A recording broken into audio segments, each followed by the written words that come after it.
In this video, we're going to set up an emulator in Android Studio. An emulator emulates an actual Android device, and the nice thing is it allows us to walk through a program in the debugger at our own pace. Now, I have a relatively fresh Android Studio installation here, and you notice it says no devices. And if I hit the debug here, it's going to tell me again, no devices. So let's do it the easy way. Let's choose Open AVD Manager like so, and then we simply choose Create Virtual Device. Let's see, I definitely want a phone, and I want something that has this little play icon indicating that it has the Google Play Store on it and associated libraries. Let's go ahead and choose Pixel 3a for our purpose. And then I choose Next. And now it gives me a series of APIs that I can download for this emulated device. I want something relatively new, and at this point I'm targeting Q, so I'm going to go ahead and say download on Q.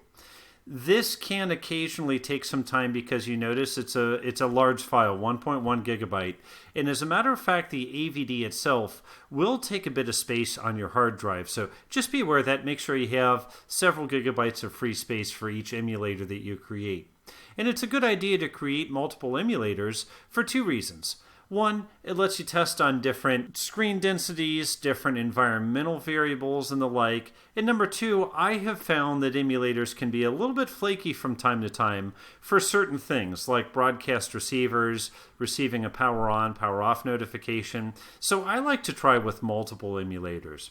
Anyway, let's go ahead and let this one download. It's finished downloading. Let's go ahead and choose Finish. And you see now it has Q. It no longer has that download link. So you see the recommendation to install HAXM. You definitely want to do HAXM if you have an Intel-based processor. HAXM treats your emulator like a virtual machine and is able to do some significant performance optimizations. So this is something that's worth installing. It will save you quite a bit of time. Go ahead and choose Finish, and we choose Next.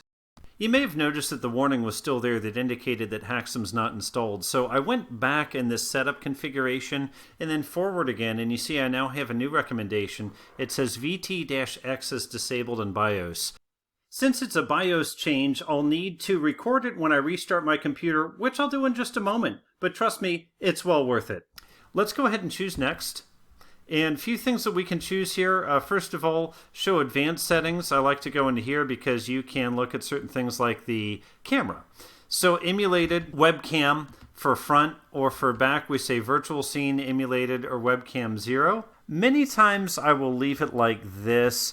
I have tried webcam 0 and I find that that doesn't always work on the emulators. That one's really nice when it does work because it actually uses the webcam on your laptop or desktop or whatever as the emulator's camera as well. So it's very nice when it works.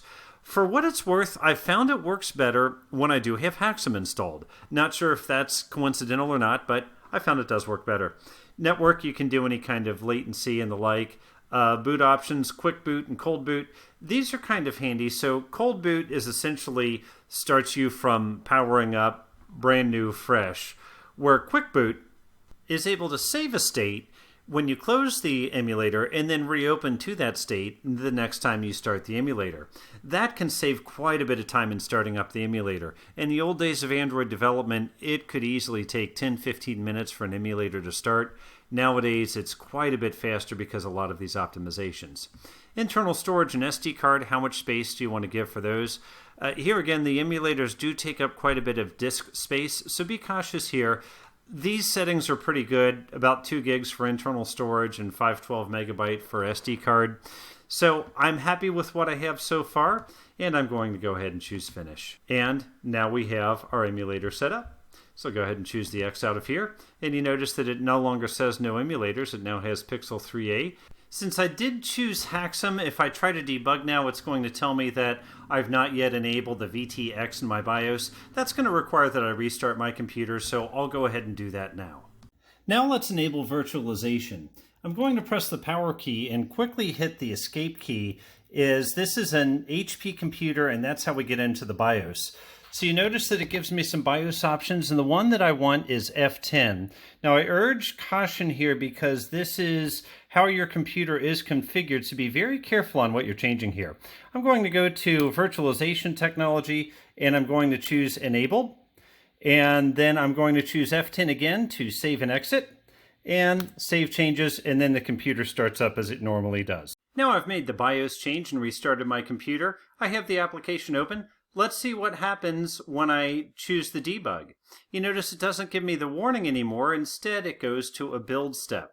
This will take a few minutes, and it will take a few minutes to raise the emulator as well. As you see, it's doing that right now.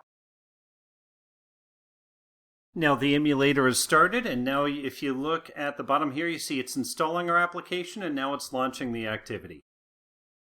And sure enough, it's starting up. You see, since this is the first time running, it's going to ask us a few permissions, just as it would on a normal device. I'll set a breakpoint here on prep take photo in the main fragment so that we can confirm that the debugger is indeed working.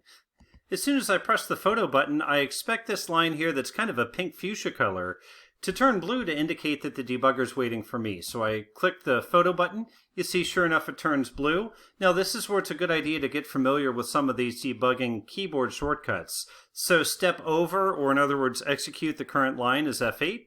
Step into, or in other words, walk into a method call or a function call, is F7.